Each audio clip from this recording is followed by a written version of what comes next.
नमस्कार, मैं हूं आपके साथ कविता राणा। पड़ोसी मुल्क चीन पर विश्वास किया ही नहीं जा सकता है और इसके पीछे की सबसे बड़ी वजह है बीजिंग की विस्तारवादी नीतियां। गलवान घाटी में मुंह की खाने के बाद अब भूटान की आड़ में चीन ने भारत को परेशान करने का एक बड़ा प्लान बनाया है। अपने विस्तारवादी नीतियों के चलते अब ड्रैगन भूटान को दबाने की कोशिश कर रहा है। भूटान के सक्तेंग वन्य जीव अभयारण्य के जमीन को अपना हिस्सा बता रहा है और धमकी देने लगा है कि इस सीमा विवाद में तीसरे पक्ष का दखल वो बर्दाश्त नहीं करेगा। ऐसे में क्या पीएम मोदी दोबारा भूटान को चीन से बचा पाएंगे? इस वक्त भूटान चीन के सितारे क्या कुछ कहते हैं और भूटान की आड़ में चीन का भारत विरोधी प्लान क्या कामयाब हो पाएगा? इस पर आचार्य मयंक शर्मा जी की ज्योतिष गणना क्या कुछ कहती है, आप भी देखिए। नमस्कार दर्शकों, मैं हूं ज्योतिषाचार्य मयंक शर्मा और आज हम चर्चा करने जा रहे हैं कि चीन, भूटान और भारत को लेकर कि चीन से फिर भूटान को क्या बचा पाएंगे मोदी जी। क्या कुछ स्थितियां बनती नजर आ रही है? क्या भूटान के ऊपर कोई बड़ा संकट आने वाला है या भूटान एक बार फिर सुरक्षित रहेगा, भारत जैसे देश को उसका फायदा मिलेगा?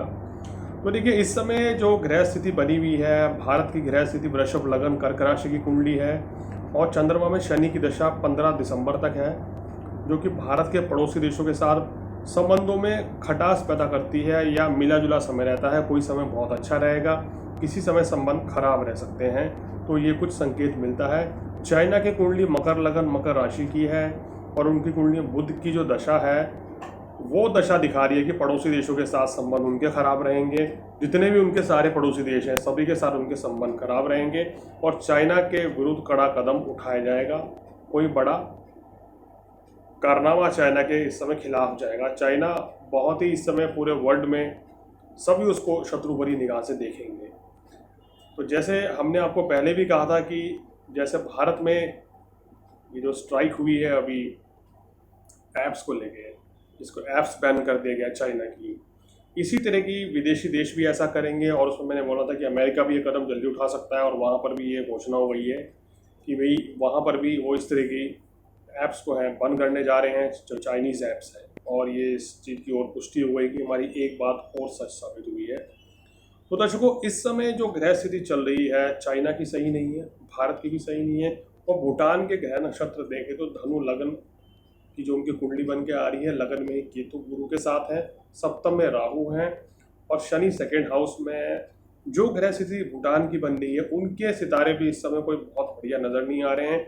आने वाले समय में मुझे ऐसा लग सकता है कि चीन और भूटान में आपसी तनातनी कुछ ज़्यादा बढ़ सकती है और भूटान के लोग जो हैं काफ़ी बड़ा विरोध चीन के खिलाफ उठाने जा रहे हैं। ऐसी कुछ ग्रह स्थिति बताती हुई नज़र आ रही है।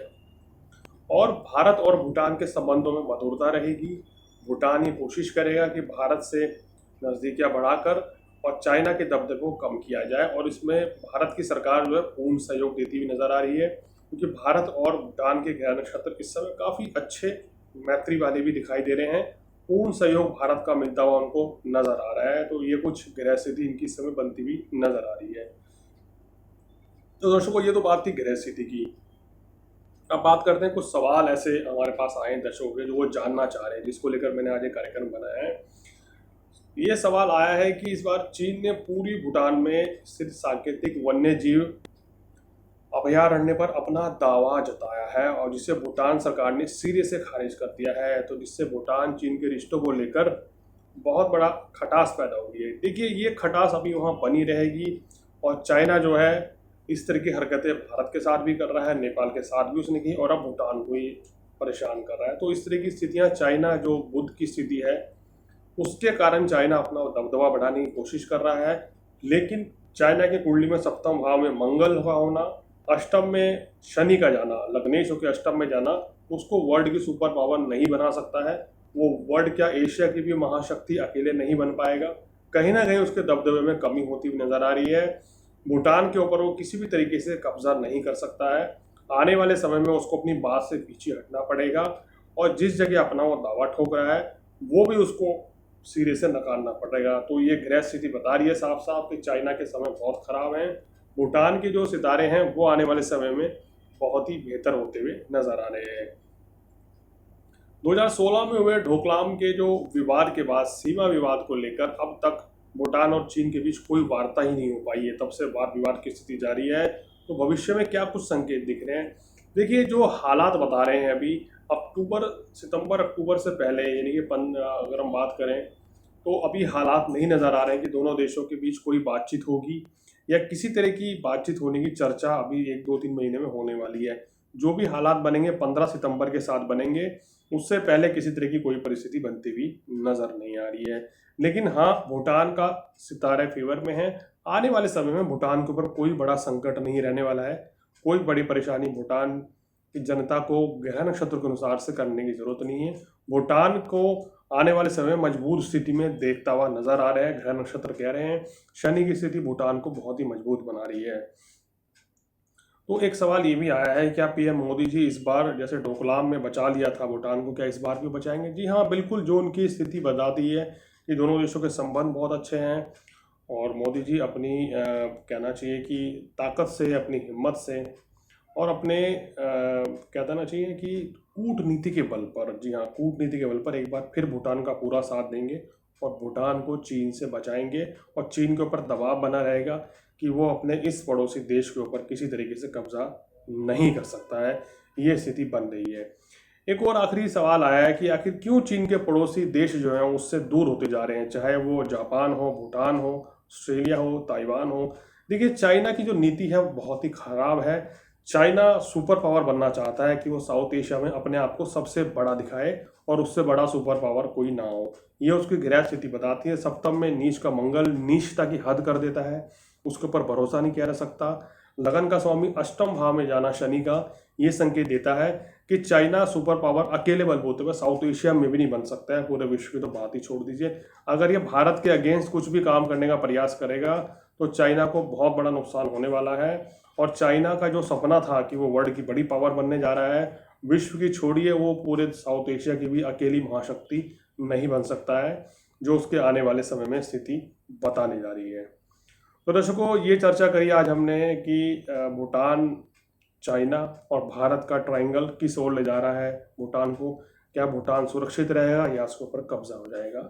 तो ग्रह नक्षत्र के अनुसार हमने आपको ये बताया।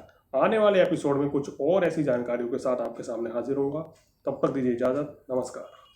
भारत माता की जय। भारत माता की जय। साथियों, आपका ये हौसला, आपका शौर्य और मां भारती के मान सम्मान की रक्षा के लिए आपका समर्पण अतुलनीय है। आपकी जीवटता भी दुनिया में किसी से भी कम नहीं है। जिन कठिन परिस्थितियों में, जिस ऊंचाई पर आप मां भारती की ढाल बनकर के उसकी रक्षा करते हैं, उसकी सेवा करते हैं, उसका मुकाबला पूरे विश्व में कोई नहीं कर सकता है। आपका साहस उस ऊंचाई से भी ऊंचा है जहां आप तैनात है। आपका निश्चय उस घाटी से भी सख्त है जिसको रोज आप अपने कदमों से नापते हैं। आपकी भुजाएं उन चट्टानों जैसी मजबूत है जो आपके इर्द गिर्द खड़ी है। आपकी इच्छा शक्ति आसपास के पर्वतों जितनी अटल है। आज आपके बीच आकर मैं इसे महसूस कर रहा हूं। साक्षात अपनी आंखों से इसे देख रहा है।